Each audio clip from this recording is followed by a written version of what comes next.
자, 과연 어제 있었던 문전박대 많은 분들이 불편함을 느끼실 수도 있었을 텐데 과거에도 문전박대 되는 정치인들이 많았습니다. 그 결과를 한번 살펴볼 텐데 그 장면부터 먼저 보고 오시죠.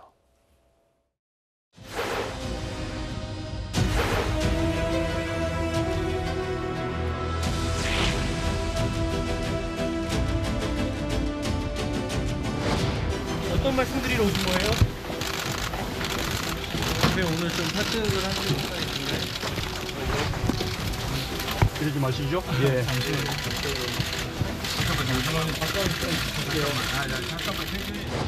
한 말씀 더 드릴게요.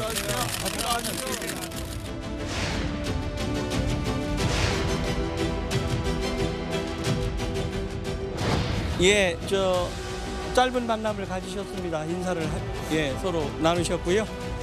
집안에 아예 못 들어가셨나요, 그러면? 만나셨다니까요, 잠깐. 네, 앞에 있었던 장면은 지난 2002년이죠. 정몽준 의원이 대선 8시간을 앞두고 지지 철회를 얘기하면서 노무현 전 대통령이 집 앞에까지 찾아갔지만 결국 문전박대를 당했습니다. 하지만 다음 날 있었던 대선에서는 노무현 48.91, 이회창 후보 46.58%로 문전박대를 당했음에도 불구하고 저 장면이 연출된 것인지는 모르겠습니다만 어쨌든 승리를 거머쥐었고요. 문재인 전 대통령 당시 이제 당 대표였죠. 안철수 그때 의원이 탈당을 결심하면서 그 탈당을 막기 위해 2015년에 집 앞에 찾아갔지만 결국은 문전박대를 당했습니다. 그리고 물론 좀 많이 지나서 이렇게 김종인 비대위원장 체제에서 민주당이 일당은 됐습니다만 어쨌든 문전박대를 당했던 모습까지 같이 함께 보셨습니다. 김현정 특보가 보시기에는 이건 과거의 사례일 뿐입니다. 이번 문전박대를 보는 국민들은 어떻게 생각할 것 같습니까? 당한 사람에게 애틋함을 느낄 것 같습니까? 한 사람은 그럴 수 있다고 생각할 것 같습니다.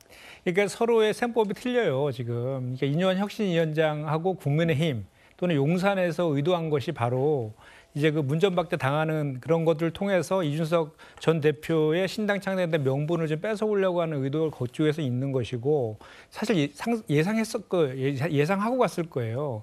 근데 이제 저희 과거의 저 사례들하고는 좀 비교할 수 없는 것이 저것은 대선 주자들 간의 문제잖아요. 예. 근데 이것은 이준석 전 대표의 상대는 사실 이뇨한 혁신위원장이 아니라 정확히 따지면 윤석열 대통령인 거죠. 지금 이준석 전 대표가 지금 마음의 상처를 입고 탈당과 신당 창당을 언급하는 것은 본인이 잘못한 적이 없는데 체리따봉 통해서 당대표 쫓아내고 뭐 했던 것들에 대한 사과라든지 또는 그 보궐선거 참패에 대한 근본적인 그 쇄신, 혁신 이런 것인데 그런 것은 하지 않으면서 이뇨한 혁신위원장이라는 그런 그 혁신이라는 그 도구를 통해 갖고 이렇게 본인을 오히려 더 이렇게 좀 깎아내리려고 하는 그렇게 좀 받아들이고 있는 측면도 있는 거거든요. 그런 거하고는 전혀 차원이 다르다. 저는 그렇게 생각합니다. 예. 네.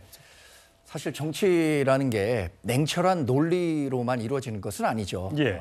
우리 2002년 대선 당시에 노무현 전 대통령이 정몽준 당시 단일화 대상 집에 방문해서 아주 간절한 모습을 보였을 때 이 선거 결과 역시 노무현 대통령 당선이라는 결과로 이어졌고요. 문재인 전 대통령도 2016년 총선을 앞두고 안철수 당시 당대표와 갈등을 벌이는 과정에서 여러 차례 안철수 전 대표를 포용하려는 모습을 보였음에도 불구하고 그러지 못한 과정을 극복하기 위한 모습들을 유권자에게 아주 진지하고 진실한 간절한 마음을 보여준 거죠. 그런 모습들에 유권자들은 감동하고 그 사람을 찍고 싶은 마음이 생기는 겁니다. 우리가 어떤 갈등이 있었을 때도 먼저 손을 내미는 사람이 계속해서 사과하려고 할 때 그 사람의 마음을 단절하고 걷어차는 사람보다는 그 사람의 사과를 좀 하려고 하는 그 사람의 간절한 마음을 유권자들은 훨씬 더 즐거운 마음으로 보지 않을까 생각하고 있습니다. 박전인. 아니 그렇게 간절하게 사과와 관계 개선을 원하는 당사자가 왜 이뇨한 위원장이어야 되죠? 저분은 갑자기 외부에 들어와 가지고 혁신위원장 역할을 맡은 거일 뿐이고 실제 문제는 윤 대통령이나 최소한 윤핵관들이 해야 됩니다. 근데 윤핵관의 누구도 윤 대통령도 전혀 그 간절한 마음으로 절실한 마음으로 이준석 전 대표의 관계 개선이나 혹은 이준석 전 대표에 대한 사과의 의사가 없는데 저걸 지켜보면서 이뇨한 위원장이 저런다고 해서 이준석이 너무하네. 저는 그런 여론이 안 생길 거라고 봐요. 오히려 여전히 체리따봉하고 이 내부 총질하는 당대표 내치던 거기서 조금 더 변하지 않았구나. 지금 윤 대통령이나 윤핵관이나 어떤 메시지도 안 나오고 있습니다. 이뇨한 위원장이 그걸 대신하고 저렇게 고생하는 거는 사실은 이뇨한 위원장의 책임도 아니고 이뇨한 위원장이 풀 수 있는 문제도 아닙니다. 저는 그렇기 때문에 예. 지금 여론의 향배는 그 판단에서 엇갈릴 거라고 보는데요. 사실 이준석 대표가 원하는 것은 당이 바뀌길 원했던 거 아닙니까? 그리고 그 체리따봉 이후에 용산에 대한 수직적인 당정 관계를 고치라고 계속 했던 거 아니에요? 예. 근데 그걸 지금 누가 하고 있습니까? 이뇨한 위원장이 지금 첫 단추부터 꿰면서 하고 있는 거예요. 그러면 진정으로 이준석 전 대표가 그게 정말 진심에서 당을 사랑하는 마음에서 그런 주장을 계속 했고 그런 요구를 했다고 한다면 이뇨한 위원장이 지금 혁신하겠다, 또 변화하겠다, 희생하겠다. 지금 장제원 의원 이름이 거론되고 권성동 의원 이름이 거론되고 김기현 대표 험지 출마 이름이 거론되면서 가장 먼저 이준석 대표가 주장했던 것을 가장 앞장서 하고 있는 사람이 누굽니까? 이뇨한 위원장 아닙니까? 그러면 그분을 만나서 의견을 또 제공하기도 하고 같이 논의를 하기도 하고 힘을 합쳐서 본인이 전직 당대표였던 그 당을 위해서 내년 총선 승리를 위해서 자기 하나의 미랄의 힘이라도 보태는 게 정상적인 도리 아닙니까? 그건 전혀 아니고 왜 당신이 옵니까? 용사로 오라고 하세요. 이게 무슨 애 투정거리는 것도 아니고 애가 무슨 투덜대는 것도 아니고 누가 봐도 그냥 애예요, 애. 그리고 영어로 응대하고. 저는 그걸 보면서 국민들이 판단할 거라고 봅니다. 우리 박원석 의원 같은 경우 자꾸 이걸 부풀려서 신다고 해서 뭔가 좀 하려고 하시는 것 같은데 국민들이 아주 냉정하게 봐요. 이건 어떤 사람이 어떤 의도로 지금 저 탈당을 지금 구실 삼고 있는지 예. 다 보고 있습니다. 생각해 보십시오. 이뇨한 위원장이 하고 있는 게 바로 이준석 대표가 이뇨한 위원장 오기 전에 주장했던 걸 지금 차근차근 하고 있는 거예요. 예. 힘을 실어줘야죠. 이준석 전 대표는 38살이니까 애까지는 아닌 것 같고요. 그런데 저도 잠깐 한 말씀 예, 드릴게요. 짧게 부탁드립니다. 예, 예. 예. 지금 이게 혁신이가 왜 뛰어졌는지를 우리가 지금 잊고 있어요. 지금 국민들의 눈높이에서 혁신하라고 있는 것인데 지금 대사면하고 뭐 이준석 대표 신당 창당하는 거 말리러 가고 이게 국민의 눈높이가 아니에요.